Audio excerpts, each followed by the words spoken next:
Poor African waitress says to Arab executive, "Hello, sir. Why is my mother's photo in your wallet?"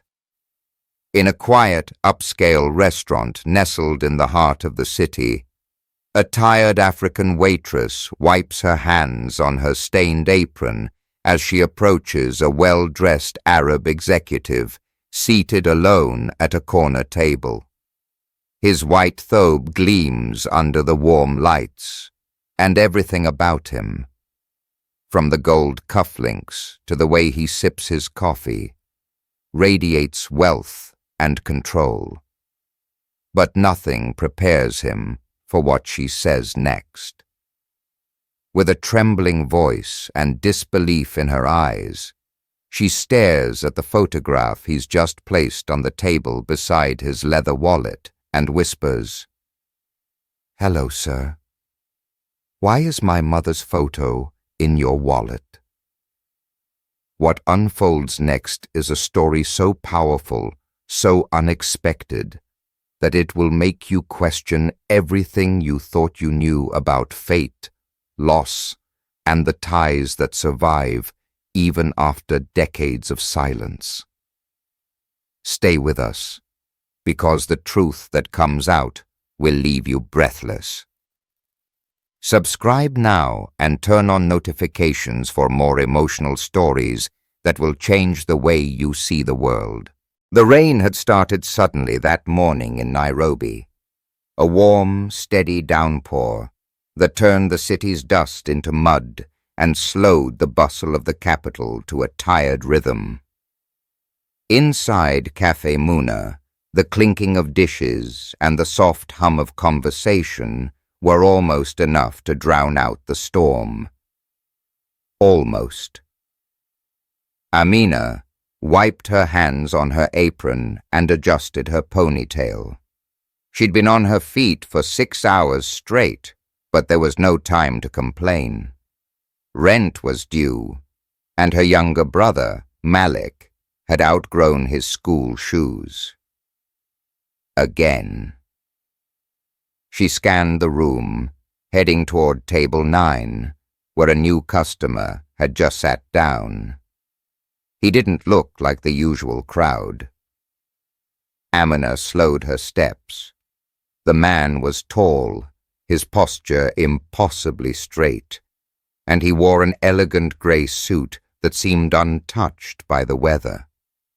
His keffiyeh was wrapped in a sharp, precise fold, and his eyes, cold but curious, surveyed the cafe like someone used to controlling everything in sight. Still, something about him was tired.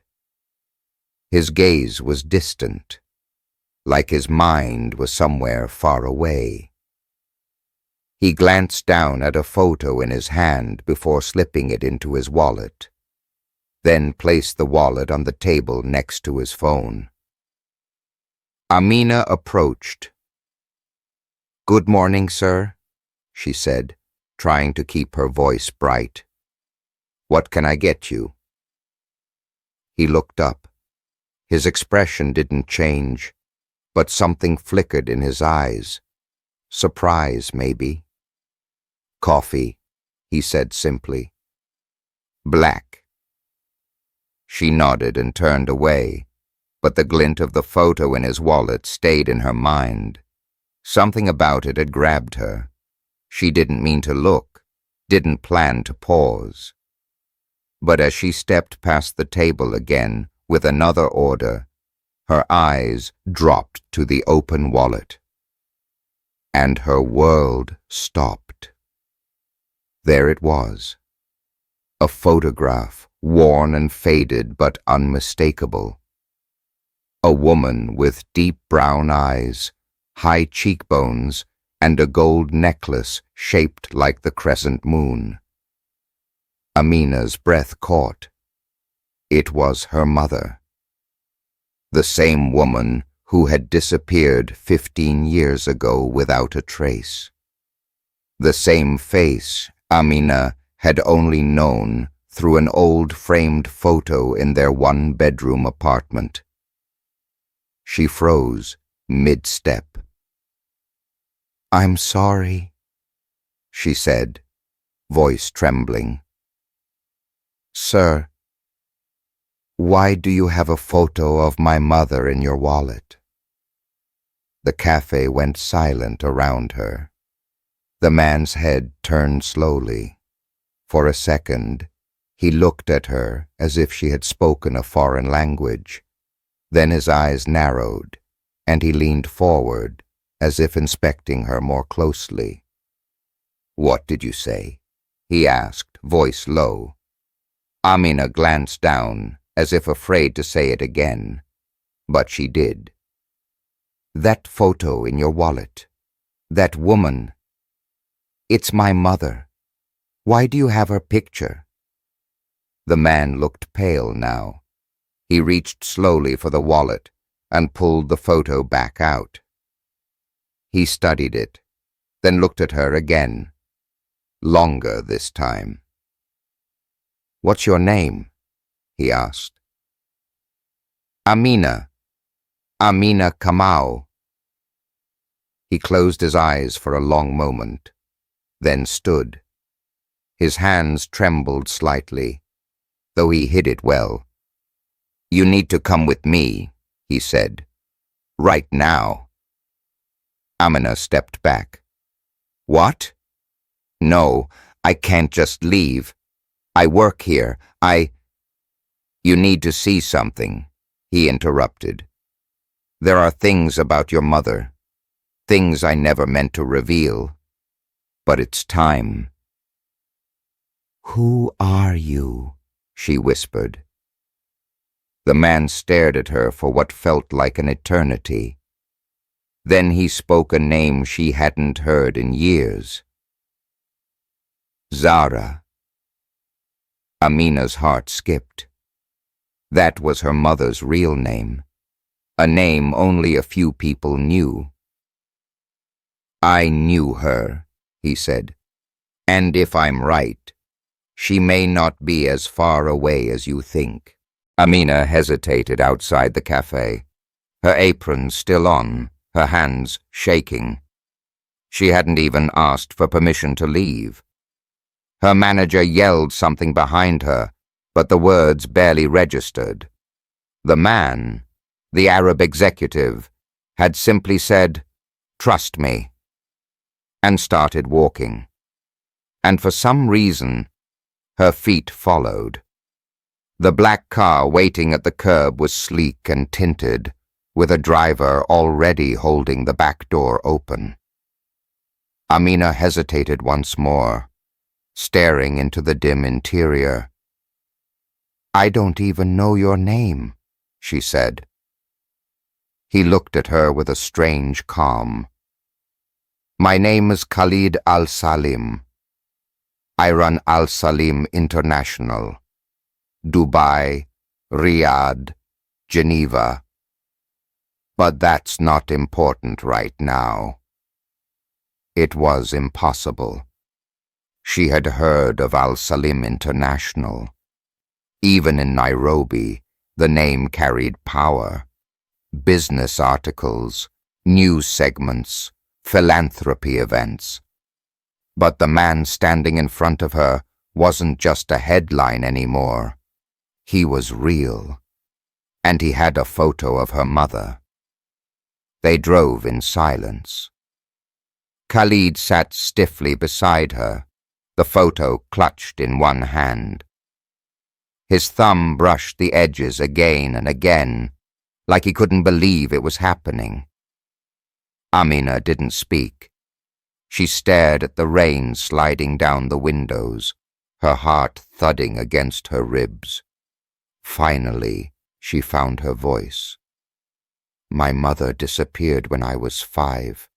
She left for work and never came back. There were rumors she'd died. Others said she ran away, but none of it ever made sense." Khalid didn't look at her. "She didn't run away." "Then what happened?" He exhaled slowly, as if the words cost him something. I met Zara in 1995. I was still climbing, still earning my place. She worked as a translator for one of our partner firms in Mombasa. Sharp, graceful, always 3 steps ahead of the men around her. Amina listened, transfixed. I was arrogant, Khalid said. I thought money gave me the right to claim what I wanted. But Zara, she was different. She challenged me. She changed me.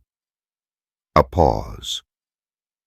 She left because she was afraid. Afraid of you? Amina asked, voice small. No, he said. Afraid of what loving me would cost her. They stopped in front of a hotel, not just any hotel, the Al Salam residences, towering over the city skyline. The doorman greeted them with a bow. No one questioned her presence. No one dared. Inside, the suite was pristine, gold accents, floor-to-ceiling windows. Amina stood awkwardly in the center of the room, soaked from the rain, overwhelmed by the silence. Khalid disappeared into a side room and returned with a dusty wooden box. He placed it gently on the glass coffee table and opened it. Inside were letters, dozens of them, old, folded, fragile with age. She wrote to me after she left, Khalid said. Not often, not openly, but enough. She told me she had a daughter, that she named her Amina, that she looked like me. Amina's eyes widened. She told you about me.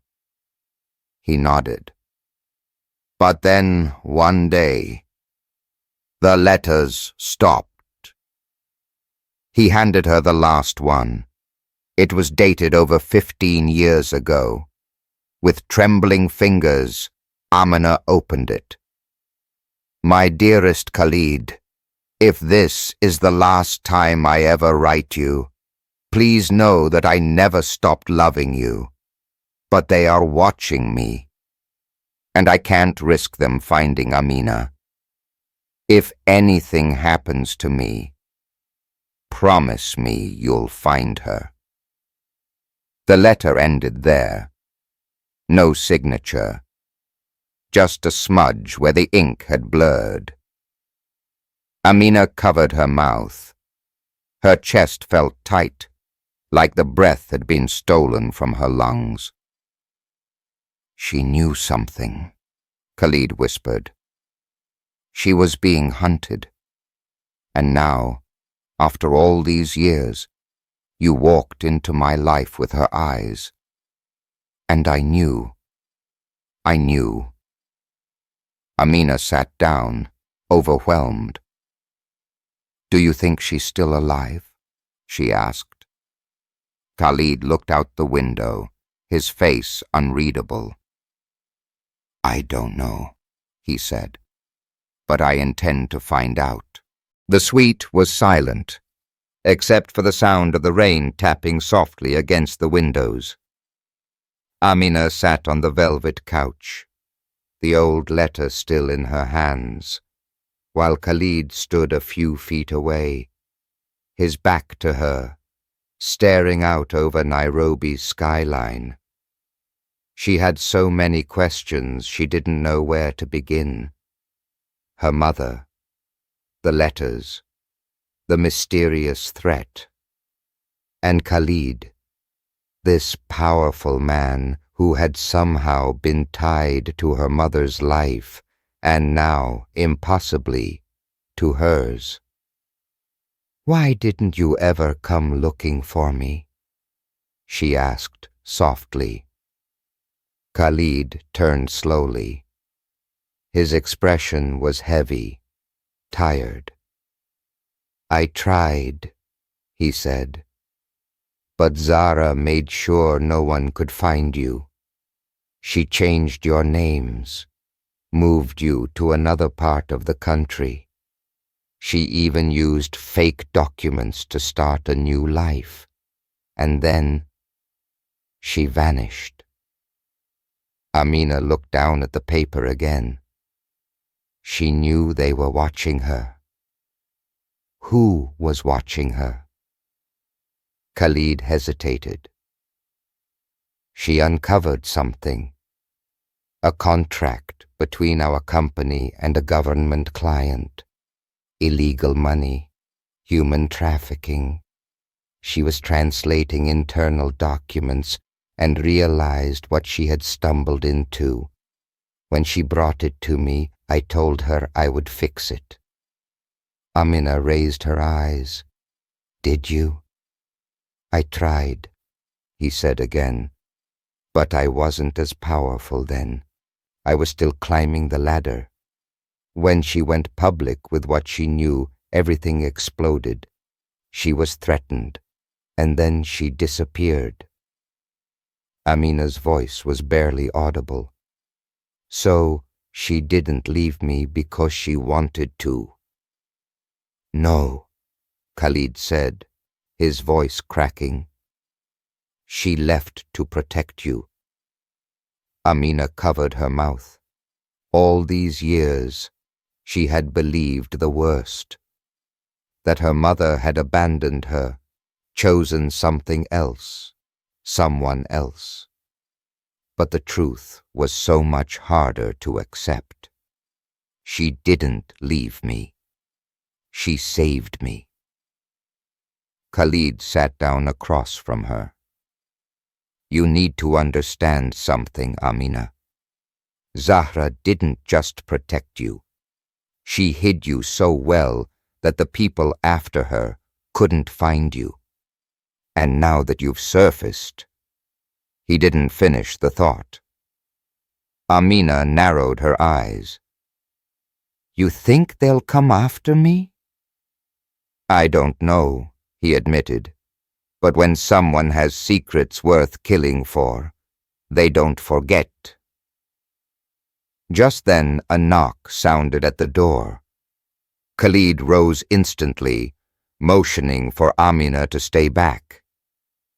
A man in a dark suit entered, tall, broad-shouldered, with an earpiece and a clipped accent.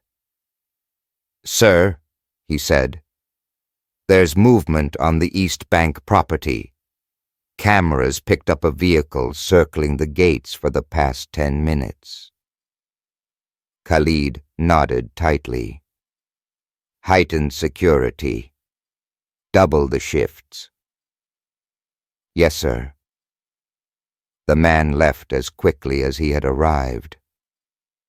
Amina stared at Khalid, a chill running down her spine. "You think that has to do with me?" "I think nothing is a coincidence anymore." The rain intensified. Lightning flickered behind the clouds. Khalid poured her a glass of water, his hands steady again. "Listen to me, Amina. I don't expect you to trust me. Not yet. But I want to help you. I owe that much to Zara. And to you." She looked into his eyes, and for the first time, saw something behind the wealth and power. Regret.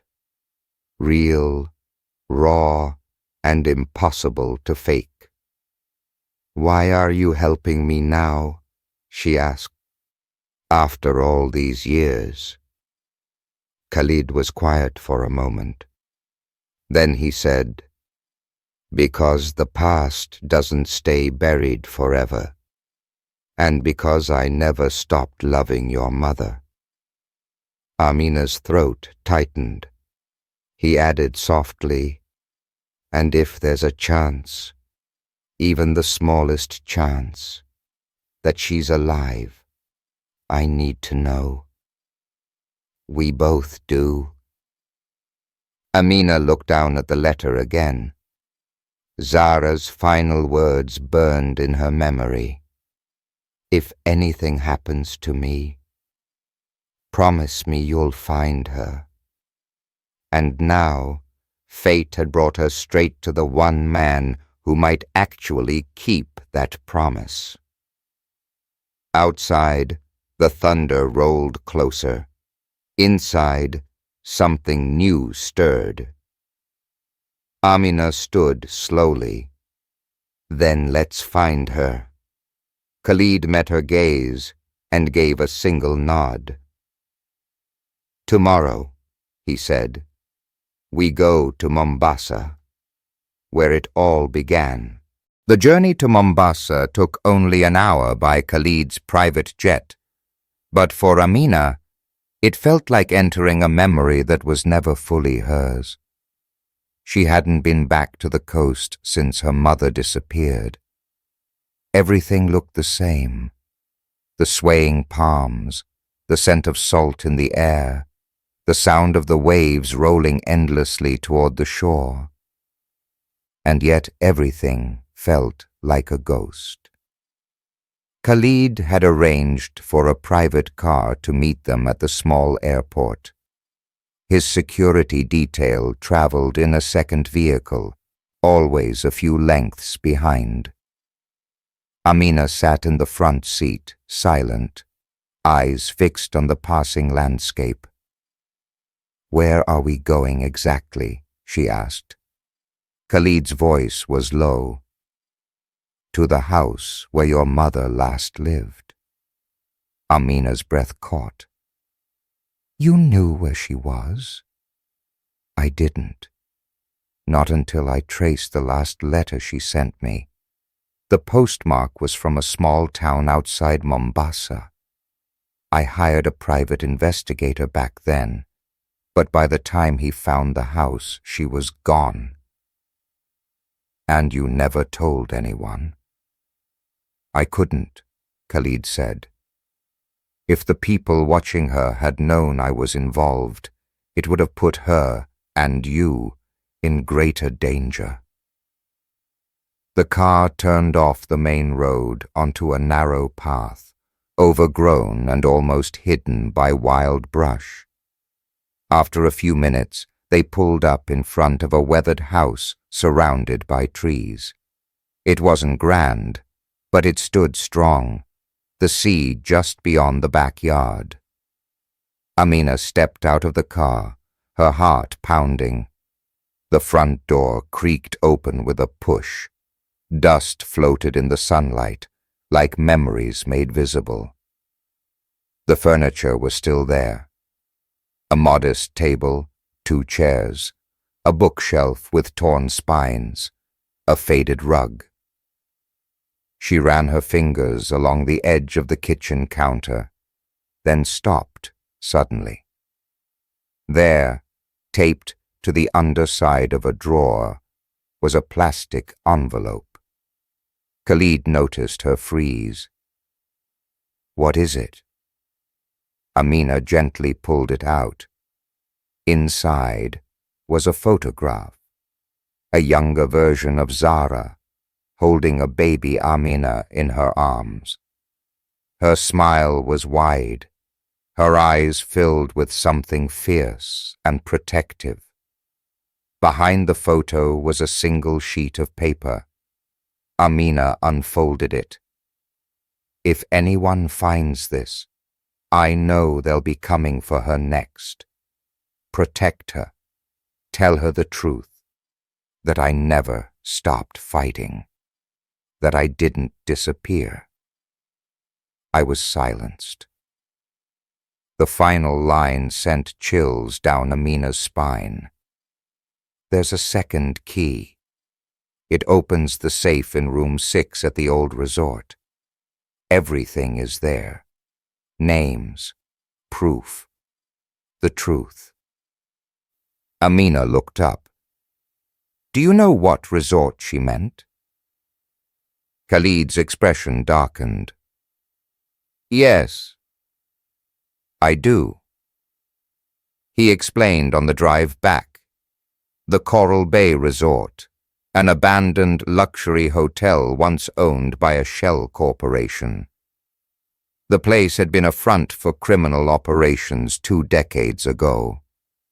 It was shut down abruptly and left to rot on the edge of the coast. By the time they arrived, the sun was already dipping low.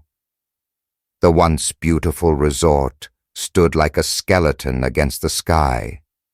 Broken windows, salt-eaten walls, vines curling around forgotten stone. They stepped inside. The air smelled of mold and dust. Room 6 was down a long hallway, its door hanging crooked on its hinges. Inside, the furniture was covered in sheets, but the walls remained intact. A painting hung unevenly on the far wall. Khalid walked straight to it. "It's behind here," he said. He removed the painting to reveal a small safe embedded in the concrete. Amina reached into her pocket and pulled out the small brass key she'd found earlier. Her hands trembled as she inserted it into the lock. It clicked. Inside the safe was a thick folder. Stamped across the front, "Confidential, property of Al Salim Group." Khalid's face turned to stone. He took the folder, opened it slowly, and began flipping through the pages.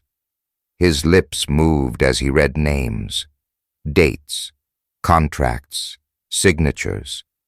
Then he stopped. He stared at one page for a long time. "What is it?" Amina asked. Khalid handed it to her silently. At the bottom of the document, signed in bold ink, was a name she had never seen before. But Khalid clearly had. A name of someone still very much alive. "Adil Al-Salim," Amina read aloud. Khalid nodded slowly, his voice barely above a whisper. "My brother." The air inside the abandoned resort turned colder, as if the walls themselves had heard the name. Amina looked up from the document, her heart pounding. "Your brother?" Khalid didn't speak at first. His eyes remained on the page, his jaw clenched tightly. The weight of decades seemed to settle on his shoulders in that moment. "Adil," he finally said, "was always ambitious. More than I ever was. But where I sought growth, he sought power. Ruthlessly." Amina swallowed hard. "And he was part of this?" Khalid nodded slowly.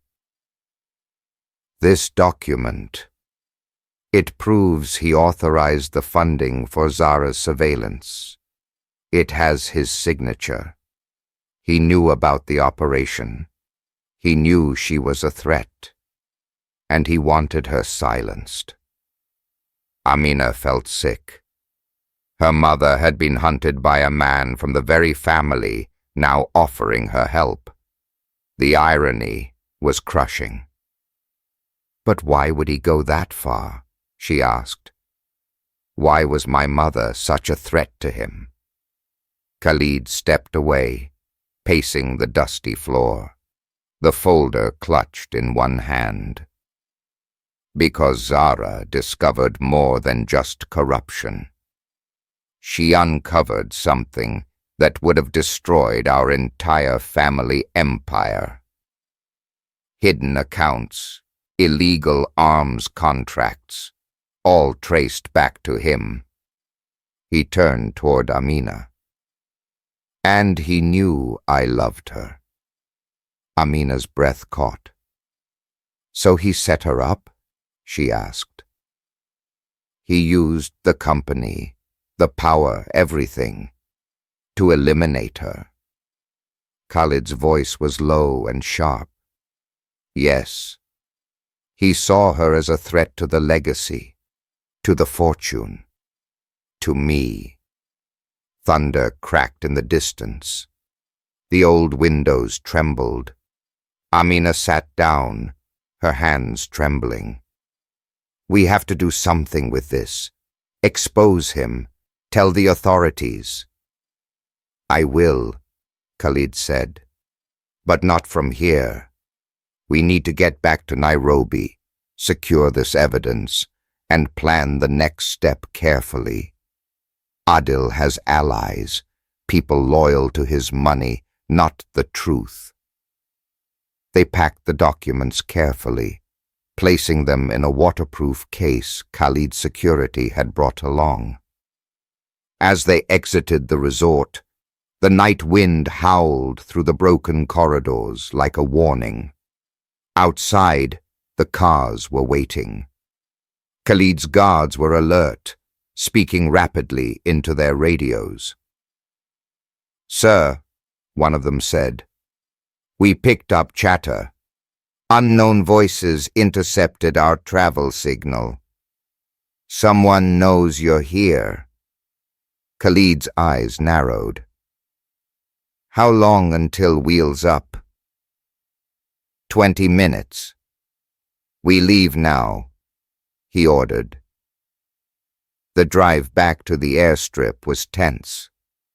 Amina sat in the back seat, the case pressed tightly against her chest. She couldn't stop replaying her mother's voice in that letter.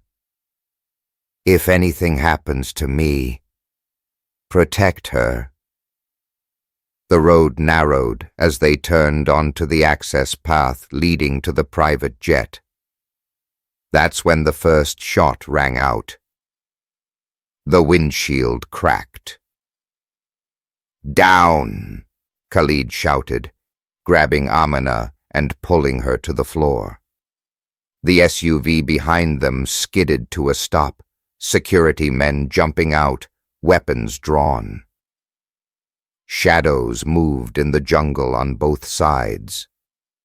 Another shot hit the side mirror. Tires screeched. We're ambushed, one of the guards yelled. Khalid pulled Amina toward the door. We have to move. On foot. But the documents, they're encrypted inside. Go. They ran into the trees, ducking low, guided by flashlight beams from Khalid's team.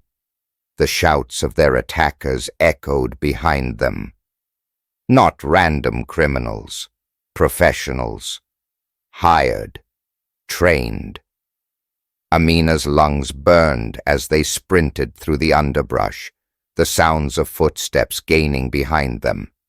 Just when it felt like they might collapse, a black helicopter appeared over the treetops. A voice crackled in Khalid's earpiece. Sir, we've got you. 60 seconds. As the aircraft lowered into the clearing, Khalid turned to Amina. We're not safe anymore. He knows.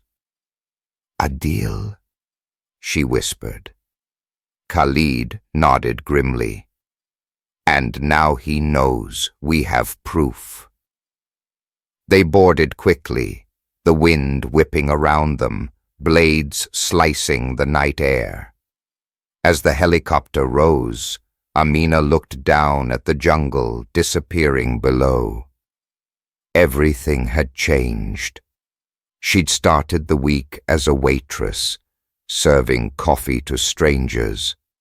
Now, she was the daughter of a woman who had challenged an empire, and the target of the man who built it.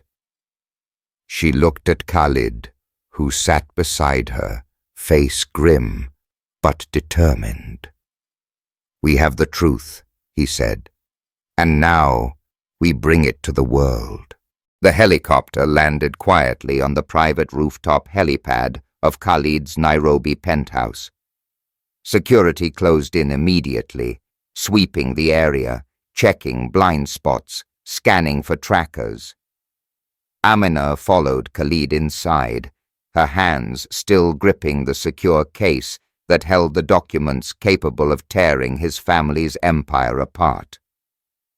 The penthouse was vast, modern, and cold. Floor-to-ceiling glass windows framed the glittering city below, but all Amina could focus on was the silence. The kind of silence that comes just before a storm breaks. Khalid stood at the center of the room, staring at a portrait of his family that hung above the fireplace. His younger self, smiling, beside a man with sharper eyes, colder posture, Adil. He was always the favorite, Khalid said quietly. My father said Adil had the instincts for leadership, but what he really meant was that Adil had no conscience. Amina set the case on the table. And yet he's built an empire from your name. Khalid turned toward her, face hard. That ends now. We'll go public. The press will tear it apart, yes. Shareholders will panic, but the truth will live. Amina looked down. And what about my mother? Khalid's expression softened. I don't know, he admitted. But if she's alive, this is the only way to draw her out. He opened the case and spread the documents across the table. Pages of contracts, bank records, encrypted communications. Khalid's tech team had already begun analyzing everything. He held up one photo in particular, an image of Zara standing in front of a building Amina didn't recognize. This was taken after she vanished. I didn't realize it until I saw the timestamp. It's a medical clinic in Zanzibar. Amina stepped closer. She worked in medicine briefly, she said. When I was very young, she used to talk about wanting to help women escape trafficking. Khalid looked at her. Then maybe she found a way back. Maybe she never stopped fighting. Amina's chest ached. Do you really think she could be out there? I think she never gave up on you, Khalid said gently. So how could I give up on her? That night, they both stayed awake, not out of fear, but resolve. The documents were duplicated, backed up to encrypted servers, and scheduled for release. A press conference was planned for the next day, and Khalid would speak himself. Not as a CEO, he said, but as a man who failed to protect someone he loved. Amina stepped out onto the balcony in the early hours, the city glowing beneath her. Khalid joined her after a few minutes, 2 mugs of tea in hand. You should rest, he said, handing her one. She took it quietly. I can't.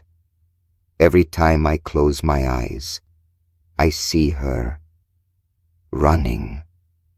Always running. He nodded. Sometimes I wonder what kind of life we might have had, the 3 of us. You, Zara, and me. Amina turned to him. You still love her? Khalid's voice was low. I always will. But now, the only thing that matters is honoring what she stood for. Suddenly, a phone rang inside.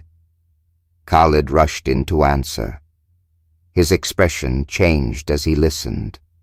from fatigue to shock. He turned to Amina. That was our contact in Zanzibar, the clinic. A woman matching Zara's description was spotted there 2 days ago. Same crescent moon necklace, same eyes. Amina's heart slammed in her chest. She's alive? They're not sure, he said, grabbing a jacket. But we need to leave. Now. Within an hour, they were back in the air. A private jet slicing through the night sky toward Zanzibar.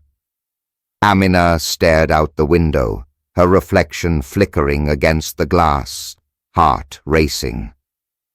The girl who once wiped tables in silence now carried the power to shake dynasties. And the chance, however slim, to look her mother in the eyes again. As the island came into view below, Khalid reached over and took her hand. No matter what we find, he said, you're not alone anymore. She squeezed his hand back, her voice a whisper. Neither are you. A poor African waitress sees a powerful Arab executive and asks, "Why do you have a photo of my mother in your wallet?" What he reveals will change everything she believed about her past. Before we begin, don't forget to subscribe to the channel, like this video, and turn on notifications so you never miss stories like this one. She went looking for the truth and found her mother, her story, and her strength. If this story moved you, subscribe to the channel, leave a like, and share it with someone who still believes in justice and love.